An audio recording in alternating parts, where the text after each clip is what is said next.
নমস্কাৰ কুৱেশ্যন 1942 চনৰ ভাৰতীয় আন্দোলনত কোনজনক ফাঁচি দিয়া হৈছিলে মণিৰাম দেৱান গোমধৰ কোঁৱৰ পিয়লি ফুকন কুশল কোঁৱৰ বন্ধুসকল 1942 চনৰ ভাৰতীয় আন্দোলনক কুশল কোঁৱৰক ফাঁচি দিয়া হৈছিলে নেক্সট কুৱেশ্যন জয়দৌল কাৰ স্মৃতিত নিৰ্মাণ কৰা হৈছিলে অম্বিকা কুঁৱৰী ফুলেশ্বৰী কুঁৱৰী জয়মতী কুঁৱৰী ওপৰ এটা নহয় বন্ধুসকল ইয়াৰ শুদ্ধ হ'ব জয়মতী কুঁৱৰী নেক্সট কুৱেশ্যন অসমৰ প্ৰথমগৰাকী মহিলা মুখ্যমন্ত্ৰী কোন আছিলে সৈয়দা আনোৱাৰা তাইমুৰ সুচেতা কৃপালনী নন্দিনী শতপথী মেহবুবা মুফতি বন্ধুসকল অসমৰ প্ৰথমগৰাকী মহিলা মুখ্যমন্ত্ৰী আছিলে Syeda Anowara Timur next question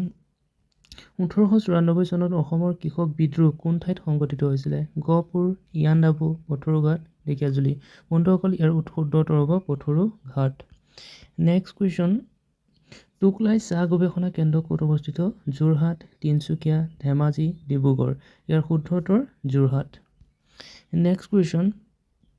কোনজন পাল ৰজাই ৰাজধানী দুৰ্যোৰাৰ পৰা কামৰূপলৈ স্থানান্তৰ কৰিছিলে ধৰ্মপাল ইন্দ্ৰপাল ব্ৰহ্মপাল ইয়াৰ ৰত্নপাল বন্ধুসকল ইয়াৰ শুদ্ধ উত্তৰ হ'ব ধৰ্মপাল নেক্সট কুৱেশ্যন অসম সাহিত্য সভাৰ মুখ্য কাৰ্যালয় ক'ত অৱস্থিত যোৰহাট শিৱসাগৰ গুৱাহাটী তিনিচুকীয়া অসম সাহিত্য সভাৰ মুখ্য কাৰ্যালয় যোৰহাটত অৱস্থিত ধন্যবাদ